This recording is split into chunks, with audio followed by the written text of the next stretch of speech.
Me and Drizzy back to back, it's getting scary. If you fucking with my eyes, just don't come near me. Get out my way. Put some bins all on your head like Justin Terry. Whoa.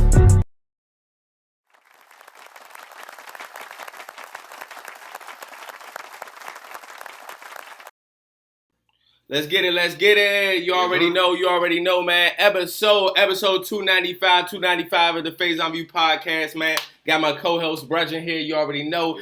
And you already know the lovely Momo in the building. Let's get right to it. Make sure you like, share, and subscribe. Man. Hey, some more content for you guys. Category 5, man. Hurricane Ian just popped up, man. Popped up out of nowhere, man. Prayers for everybody involved in that. For real. All right, let's get right into it, man. We got some interesting topics. All right, on our agenda today, man, like we just said, Hurricane, how you say that? Ian. Hurricane Ian, all right, becomes historical. All right, biggest hurricane ever, Category 5, destroys parts of Florida and the South, all right? Jeffery Dahmer, man, Netflix series release, man. People humanizing this behavior. Let's talk about it, all right? Let's talk about it. 50 Cent drops new official trailer, Hop Homicides, man. 50 Cent is a pure genius. We're going to break that down as well. All right, Dolphins starting QB Tua Tagovailoa, all right, has a scary concussion back-to-back weeks, man. All right, and also some people got fired behind that. We're going to get into that, man, for real. And it's no subscribers Q&A, but you already know we got the infamous Would You Rather today, all right? Would you rather love or loyalty? All right, would you rather love or loyalty, man? Let's get right into it, man. This hurricane, man, the biggest hurricane we've ever seen. And we haven't seen it personally. Yeah. But just prayers to everybody, bro, because when I seen that, bro, I'm like, nah, it's no way. It's no way things like this can happen, bro. And it's crazy because we've been dealing with natural disasters since the dawn of time. But it still surprised me that these catastrophic things happen, bro. So what was y'all reaction to seeing this hurricane? It was all over Twitter, all over everywhere. Initially I was like, dang, like I was kind of worried. I reached out to some of my folks who live in Florida, like, be safe.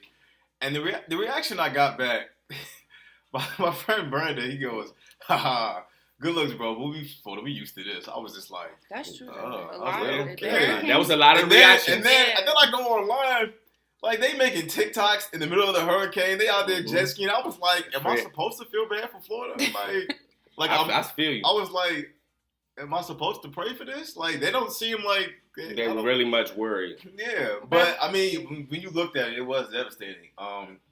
But I guess when you're used to it, you're resilient through it, and so you just know what to do. So I hope they can rebuild soon, and just looking at their spirits, I think they'll be all right. It's definitely different from like when New Orleans had their situation. Like those people were devastated, and it's even crazier because the hurricane that just happened was bigger than Katrina, and those folks seem really devastated and lost. But like people in Florida don't really seem like. And also, I don't know if that's just them, or maybe they're just used to it. Different locations in different states. Too, no, but also different states have different. How can I say it? They react, and also the flooding of different states depending on how it is. So New Orleans is kind of beneath was ground level type of thing. So it's it's different. So Florida is kind of structured, right? It's structured different. Correct. Fort Myers got destroyed. Correct. Though. Yo, there was a seal going down. I know. I seen it. Alligators. What would y'all do in that situation? Like, what would you do? I'm gonna just pray and know that I'm gone. And then what struck me, you remember you seen D.L. Hughley house? It went straight through the house, bro. Yeah. If I ever decide to live in Florida, I would want to. First, I wouldn't buy a house. I would have a house built from the ground up. Because I want to make sure that my house is built for that. Like I want to make sure my house. Because somebody took a video or took a picture of their window. All the water, I was like, yo, who manufactured that? Oh, yeah, I remember we was talking about that. I showed you it was windows, but it didn't get through. It's mad water on the other side of the window, and it's not coming through. I'm like, yo, who made this window? So if I ever decide, I'll probably not, but I would want to make sure my house is built from the ground up, because I want to make sure it's built for that. So I don't know. I mean, I'm probably with Mo. I'll just pray about it, make sure I get out in time. Or just make sure that my house is structurally, taken care of, I personally experienced a hurricane back when I was in ninth grade. Sandy. Yes, when we had the Hurricane Sandy here, 2 trees fell on my house, and my house got destroyed. and we was like sleep. So when I hear hurricane, I do not like hearing it because I just get like nervous because like, it kind of give like flashbacks. So I don't know how Florida, how them people making jokes about it and stuff. Because when I just think about like what I went through and then like thinking about like just seeing their videos, it kind of just like they're just like crazy for me. It's like like you said, that's it's like traumatizing. They did the Michael Jackson TikTok. I was dying. I was like, yo. Florida's not a real place. Like, why are you outside? They over here skiing on jet skis. Well, my man Brandon was like, haha. I was kind of like, that's crazy. I was like, different. They built different. Yo, the only natural disaster I've experienced, and you know what I want to talk about. Which one? The earthquake. Oh, yep. The second day of school, junior year. Yo. I never forget that. I never forget that. We ran out that school so fast. Bro, I was on the third floor. What? Bro, I sat at the lunch table and I was like, why y'all shaking the table? That was me. You said run out. Yeah, we didn't run out. But okay, we didn't know what was happening. So if the school collapsed. We was gone. Exactly. No, look, it happened. And some people didn't even feel it. Because I went home, my aunt didn't feel it. Yo, it happened. It was 2 shakes. The first shake, we was kind of like, I just thought people was running through the hallway. But then the whole building got to like, I cleared the desk, left my book bag. I ran down 3 flights of steps. All I had to see. We was in a parking lot. I remember we was on the first floor, right next to the door, where the first floor is on the right hand side, literally. And all I saw, that's crazy. All I seen was the TV shake, bro. I got up and left. Like got up and ran. I got up and ran instantly, bro. Bro, the first 5 fights of the year happened outside that parking lot. Outside of that parking lot. The cell tag I know is nobody could call their parents. We just was all in the parking lot waiting for the bus. Chaotic. It was chaotic, yo. That's crazy. Yeah, that's why like even now, like I want to travel, I want to move out, but I'm still grateful that we live in the area that we live in because we get all seasons, but we don't get natural disasters to that. We don't get. We actually have earthquakes every day. They just like really, they're like this. And I believe it because how these things can happen. And hurricanes, the scary thing about hurricane, it can trigger a volcano, it can trigger an earthquake, it can trigger a tornado. Bruh, nope. I'm great off of that. Tsunami. Y'all see? Did you see the video of where all the Tampa Bay, all of the water was drowned out? That's not a good thing. That means it's all taken back in to where it could be. You look here. I want no parts. No parts of that. So like y'all said, I'm prayers to them, man. But yeah, prayers to them. So let's get to this one, man. Jeffery Dahmer Netflix series release, man. I didn't personally see it. I got mad about the reaction. Just everybody, run into it to see it. I understand that, it's something to watch. It's entertainment purposes, but my heart goes out to the victims, regardless of anything. And I knew about Jeffrey Dahmer a long time ago because I remember watching Martin Lawrence. It was 1992, but I used to always watch Martin Lawrence. You So Crazy, and he was just like Jeffrey Dahmer over here eating people, saving people in the fridge. And if that was and it's not even just strictly about race, but he was like, if that was a black people, they would have brought the electric chair right to their crib. And the fact that it was even a trial about this is crazy to me. Yeah. You know what I'm saying? Like, even I don't even have to watch it to even understand and know what's about to go down in that. That it may be entertaining to y'all, whatever. I just can't. I don't feel for nothing like that, man.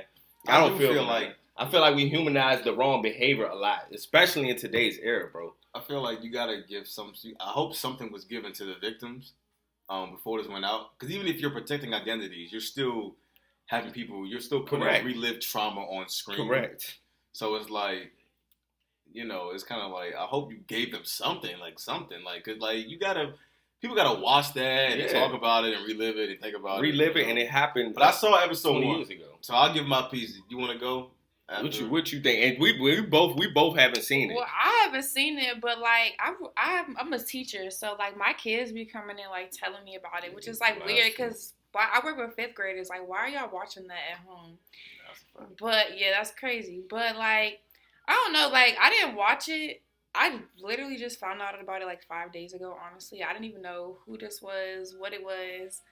But I feel like I do kind of want to watch like one episode just to see like what it was about, like, just to get an Yeah, idea to about get an it. idea what it's about. But I mean, overall, the whole thing is crazy to me. I mean, I'm surprised they even made a show or a Netflix like series out of it. To be honest, I'm not surprised. I'm not surprised. They did Ted Bundy. Yeah, they make that shows. one I did watch. They make that shows. was a that movie one though. too. Right, Yeah, they make I shows watched that. out of this stuff all the time. Craziness things like this. But I'm just saying, Eating it's people just is like, crazy though.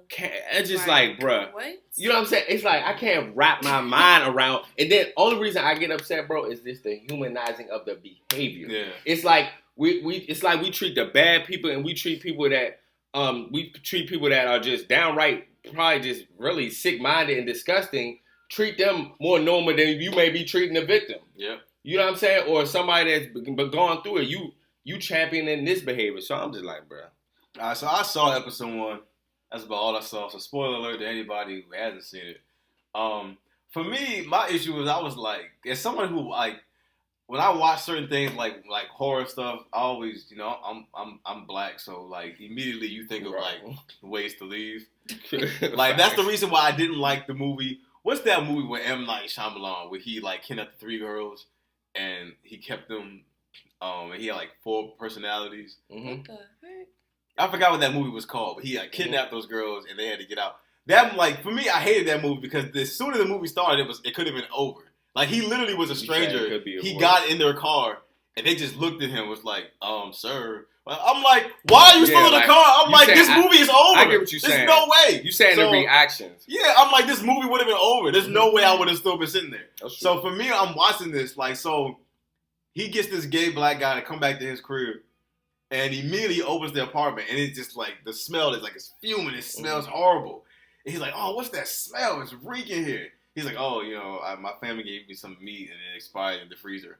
I'm like, "Why would you continue to walk in that apartment when it smells that bad? Like why? Like, were you like? I don't understand it. Like, no, that's crazy. No, he had a body in a vat, a chemical vat, like in the corner of his room." That's what that was. It was rotting flesh in that acid vat that he was smelling. Crazy. But my thing is that even if you don't know that, if the apartment smells that bad, why did you go in? My other thing was when he walked in, he saw him lock the door when he got in. So that was a red flag. Like, why did you just lock the door? I see what you're saying about the red flag. And then the last thing was, for me, like, he saw a satanic Bible on his desk. And I'm like, why did you continue to stay? Like who stays after something like that? To add context to that, he. I don't know about that because you've seen it, but from what is told about him, he was drugging people and getting people to get drunk and drugging them prior to getting to the house. Oh no, not this guy. No, I said that's why I said prior to context. He probably not didn't this do that guy. stuff. Matter of fact, after he saw that, he poured him a drink, put something in. The dude saw something floating in his cup. And he didn't know. He didn't drink it. He didn't drink it. But again, like, why didn't you leave? Right. I'm like, yo, there were so many reasons to not be in this apartment. Like, and dude wasn't that big. Like, you could have easily grabbed something when he wasn't looking, knocked him out, something. Yeah. Then when the police came, I got mad at them because I was like, yo, how many signs do you need to arrest him? Right, to arrest him? The apartment him. stinks. You walk in his room, there's a huge blood stain on his mattress. I'm like, so we not going to arrest cuz yet? Finally, like after seeing his pictures, now I'm like, oh, really? Now we're ready. Right, now trying to put the pieces together. After he already admitted that he had dude handcuffed, like, so that was my thing. I was like, yo, like there was just like I never would have got that far. I agree. There's just no way. I see what you said. That was my issue. Just people different in their reaction time. Yeah, man. I don't know what he was thinking. There was like us at least 6 right years here. to get out of there. Now. Well, I'm gonna tell you right now, we just had a situation. Me and Mo at the movie theater, and this dude like, oh yeah, you all going? He ain't even finished the word, bro. He ain't even finished the sentence. Me and Mo gone, bro. Gone. Like I ain't even finished the sentence, bro. Nah, it ain't even no question, bro. So I get what you saying. The emergency exit in the movie theater. Yep. Yes. And we ran through down flights of steps. And here, the sick part about it is that me and Mo, as soon as we got in there, we was strictly focused on the exit. So we felt some type of energy. But like we saying, everybody's reaction time is not the that same, was but I haven't watched the rest. I don't know if I'm going to watch the rest. But prayers to everybody and all the victims that were involved I seen in a that. clip on TikTok of like the trial, and it was like one of the lady's family members was there. She was like going crazy. Bruh. So like that stuff is really sad. Yeah, to, like, and that really stuff is real. Like really see like what happened in the trial, like with the family members. You know what I'm saying? Exactly. Yeah. That part. Yeah. So I've only seen episode 1. I'm still debating if I'm gonna continue. Probably not. But there was at least 6 reasons to not stay in that apartment or even go in. I was just like, I don't know how you're still here. I'm straight. Like if you die, like I don't know if I can feel bad for you because speaking of death, unfortunately, but to his praise, the genius 50 Cent, man, he drops new official trailer called Hop Homicides, man. 50 Cent is a straight out genius, y'all. For real. Sure. Straight out genius, man. Everything on daggone near everything on TV right now, he got a show. But I feel like this show is genius, bro. I feel like he's bringing light to a lot of the hip-hop homicides that's been going on really constantly, bro, in regards to the Pop Smokes, in regards to the Nipsey, P&B Rock, etc., bro. And honestly, it shows it's so many. And I feel like this show is going to be definitely a learning lesson for a lot of, not even just rappers, not even just artists, just for people in general, like what's going on. So what y'all think? What y'all think about him dropping this new trailer? I know y'all guys didn't see it. I didn't. The trailer. I know you didn't really get to see the trailer, but I told you what it was based off of and things of that nature. So what do you guys think about just 50 Cent in general? Because we talked about that earlier. 50 Cent, he on the road. 50 is a genius. I've been on a big 50 Cent tangent lately, just watching like old things regarding 50 music, interviews, new things like in Breakfast Club joint, like. You know, even Tony Yayo says, I never met a dude like 50. Right. 50 years, like, he's different. Like, he was a guy who really came from the streets, but you could always tell his thinking was always different. Like, when you ever just listen to him talk, like, he's extremely intelligent for a guy who never went to school, and for the background that he had, you know, he's just a different, individual, no matter what you might feel about him. But as far as this, I just like the conversation that's being had within hip-hop about, some of the content that we're making, because Joey Badass is performing the BET Awards last night. His performance is based off that, and it's like, and that was. Powerful. I think the conversation. I think that's a strong conversation that's being had. About maybe it's time to deviate away from some of the stuff that we're talking about. Especially if we're no longer living that type of stuff. We just talked about 21. It's like, yo, man, you have the right message, but you're not the right messenger. You got to put yourself in a better situation for people to want to listen to you say that. I see what you're saying. Gucci Mane is saying, he felt a certain way after, performing that song. He was like, you know what, man, after I performed, I was like, that wasn't good. Because I like the conversation. And right to your point, bro, it's like, as a fan of gangster rap, the energy that you're putting out there, like you said, talking about previous and past stuff, and then a lot of you guys that are rapping, you guys are rapping exactly what you guys are doing. And then also, on top of that, you're promoting another type of violence, and then you're bringing that violence onto you. So when you out and about and you moving in certain ways, you can't act as if, and honestly, I feel like that's just the thing. I feel like everybody has that sense of feeling like they're immortal. You know what I'm saying? Like that you can't be touched. So I feel like this message, and like you just said, Joey Badass, that was an amazing performance last night because it was a message to everybody. You know what I'm saying? The message that you guys putting out there, everything, and like I say this all the time, it's called a law of attraction, bro. What you speak is powerful. Your words are powerful, bro. It has so much power. We talk about actions and things of that nature, but words have so much power to them.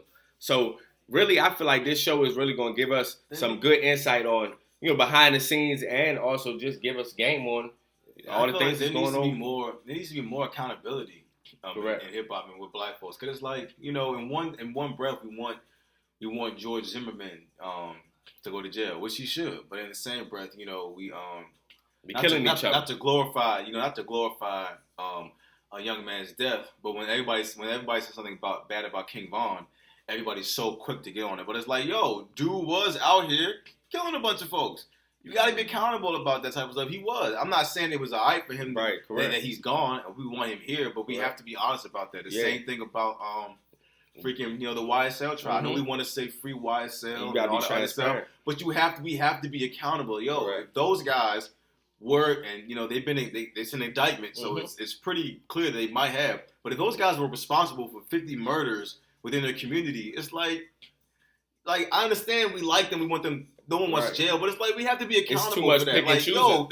They murdered 50 people. It's too much of pick and choose.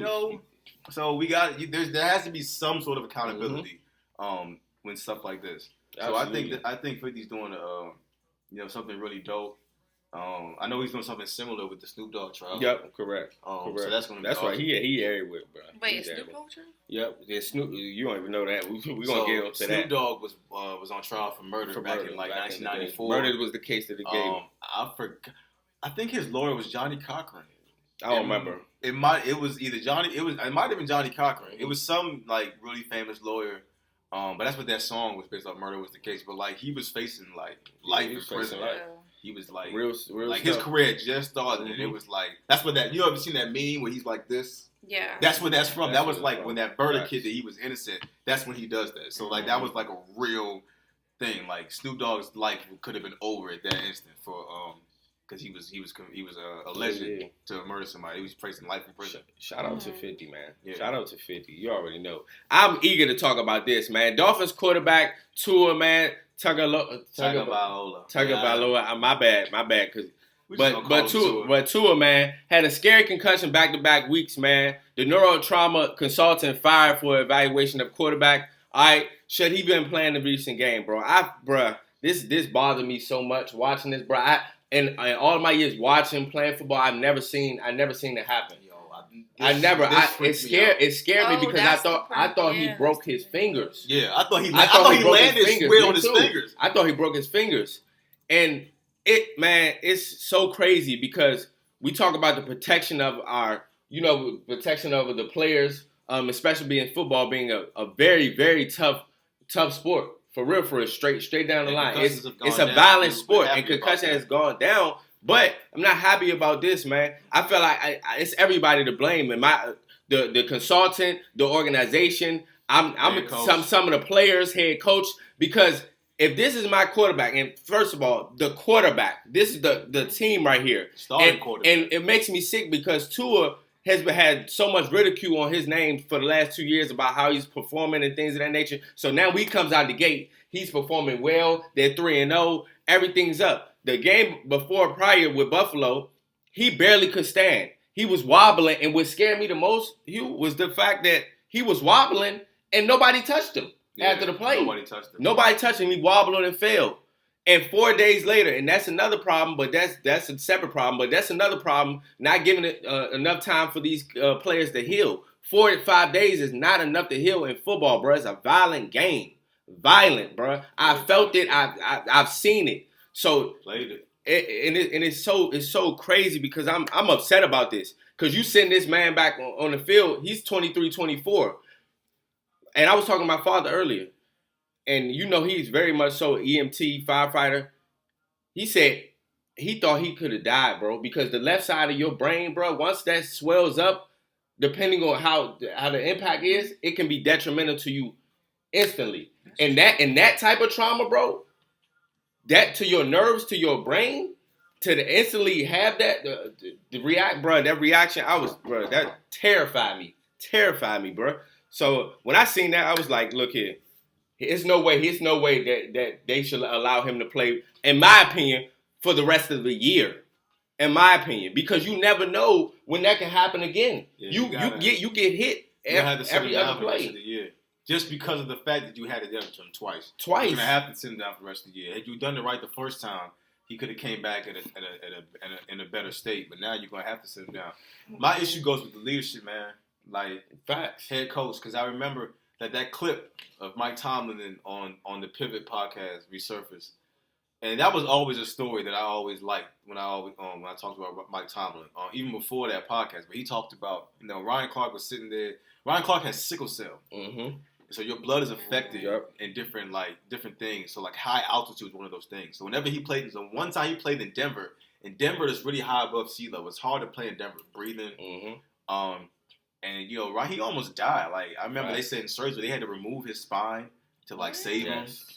Like he almost Yeah. died. What? And he wanted to play.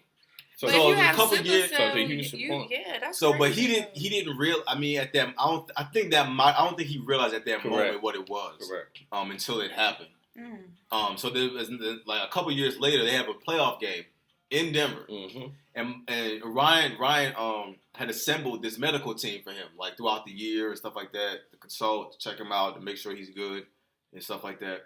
So they went over all the numbers in the test. They're like, yo, you can play in this game. We got it covered, checked out. We know you're gonna be good. So he had like this. He had a meeting with Mike Tomlin. And his team, and he had like this 30-minute spiel he was gonna give them, about how they checked everything out.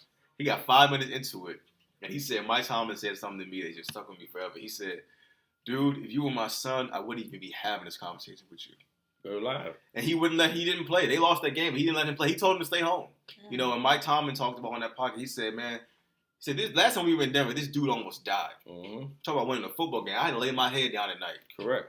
And I'm supposed to care about this dude. We humans, bro. This is my plan. I'm supposed to care about this dude. Like real life. And it's like dang, football, I gotta lay my head down at night, knowing I sent you out there. Even if you tell me you cleared to play, if you die, then it's what? just not worth it. Then so what? he told him to stay home, and that stuff is valuable. Even if two of them wanted to play, you need to protect him from himself. The It's organization, your job. The organization, the head coach, the players. Somebody should have said, Tua, go sit down. It's one game. We'll and figure even it the out. fans, bro. Everybody, y'all wanted that win so We'll bad. figure it out. Y'all was willing to sacrifice this man's health and well-being. That's what I seen. That's all that I seen. Y'all want this game. Y'all wanted to start off 3-4-0, bro. It's a game. Like you just said, it's a game. It's competitive. We get paid. I understand that. But this is your livelihood. This is human. This is for your life. Because if this guy is supposed to be your franchise quarterback, which means you want him here for years, to play for years, then you need to take care of him so that he can play for years. Same thing as so that he wants to play for you for the years. RG3 situation. We can go to so many situations. Trent Williams left the Washington because the people in there, the doctors, they didn't do a good job taking care of him. He doesn't want to be a part of that organization. Kevin Durant will not even be seen by an NBA doctor whenever he has injuries. He wants to go outside of it. So players have to trust that the organization has their best interest in heart. The Tyrod Taylor situation, him having a punctured lung. He's suing those guys. He should. You got to take care of those players if you're going to pay them, and they have to be able to be trusted, comfortable, knowing that this organization cares about me. They're making the right decisions. That was scary.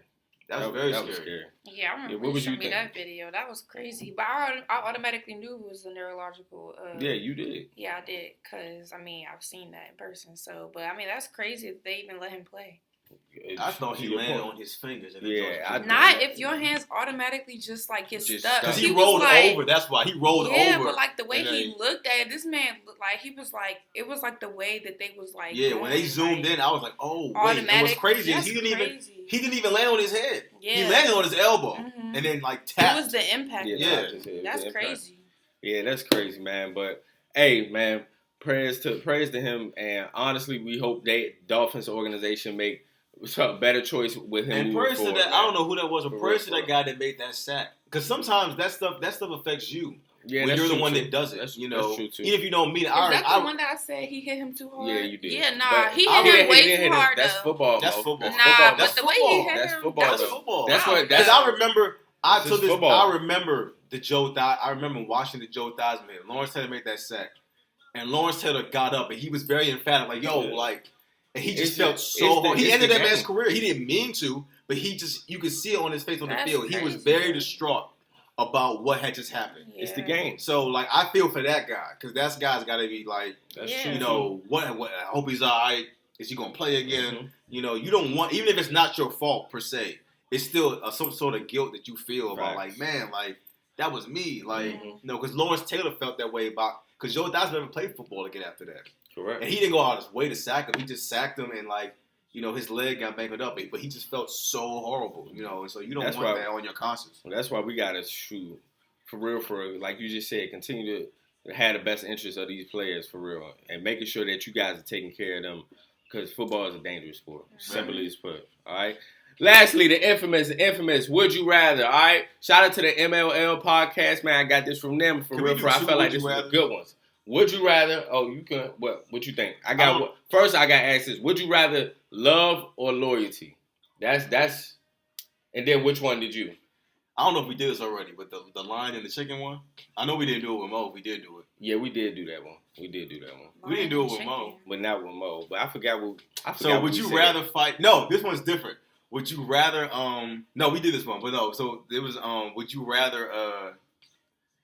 Would you rather fight a lion once a year or fight a chicken every time you get in your car?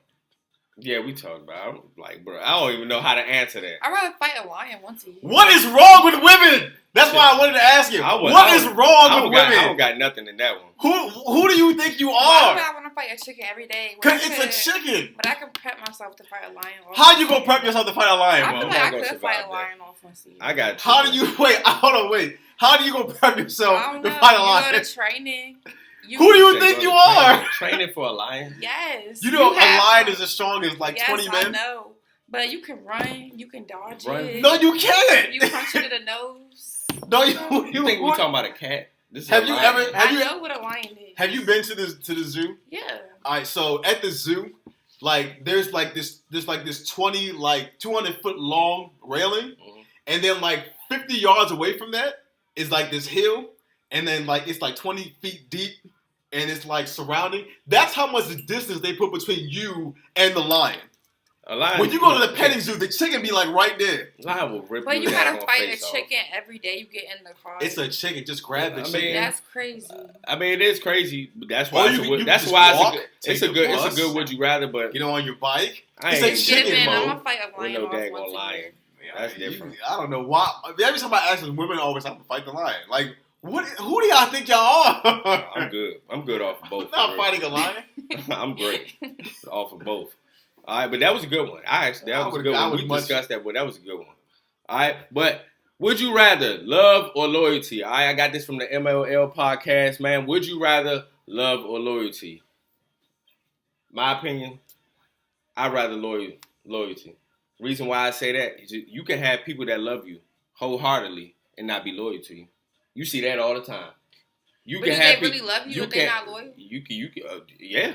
It's been plenty of situations where you've been in situations, and I'm not gonna point it out, but you've been in the situations. You've probably been in situations where people have loved you wholeheartedly, and that wasn't loyal to you. I've been through that situation. Yeah, you can question if they really loved you, but I would rather have loyalty over love, and that's my opinion, because I feel like love comes in different forms. It comes in different forms, for sure. You can have love for a person. You can be in love with a person. But that loyalty is going to always remain the same if you're loyal to a person, no matter what.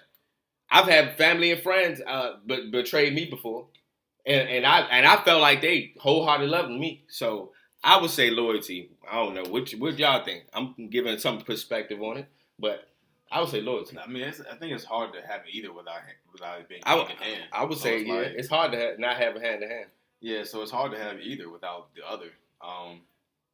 I don't know, man. I kind of lean on the side of love, because it's like, even if somebody is loyal to me, it's like when you know how they feel about you, and it still makes you feel a way whether they're loyal to you or not. Because it's like there's nothing there to keep them from being disloyal. But both are rare. But loyalty, especially nowadays, is very rare, bro. Very rare. But there's nothing. Rare. If there's nothing there to keep them loyal to you. You know what I'm saying? Like, at least with love, I know. I mean, it's not guaranteed, but I know that there's something there that makes people think about whether or not they want to do that. Like I said last week with my dad, like, one of the main reasons why he doesn't want to be disloyal to his wife, not just because he loves her, but also he doesn't want to lose the respect of his kids. Correct. So it's like, the love of his kids is one of the things that keeps him loyal. That's there.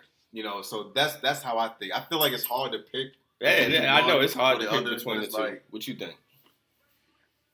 I'm gonna say loyalty, because in my life I had like a lot of people disloyal, but I feel like also love comes with loyalty. Correct. I don't know. I just always feel like if you not loyal to me, like friendships, family, really, it don't matter. Like, then you don't love me.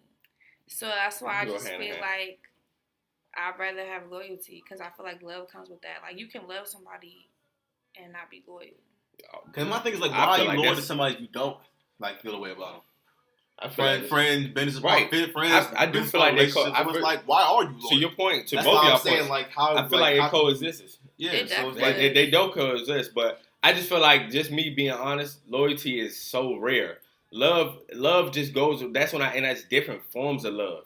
That's what I really say. So you like we said, we have and honestly, I made this statement before. I love my family wholeheartedly, but family is just, and you guys being blood doesn't necessarily mean you have to be loyal to me. That's fine. Like, just honestly, that's just how I feel about it. You can love me because we are related, but you don't have to be loyal to me. So y'all let us know what y'all think, and I got that from the MLL podcast, man. Shout out to y'all. Shout out to y'all. Another amazing episode of the Faison View podcast, man. Y'all let us know. All right, the first would you rather what? You said say it again. Would you rather fight a chicken every time you get in your car, or fight a lion once a year? All right. And would you rather love or loyalty? Those are two good ones. I know. Train to fight a lion is crazy. All right, guys. You already know Thursday 5 p.m. Much love, guys. You already know.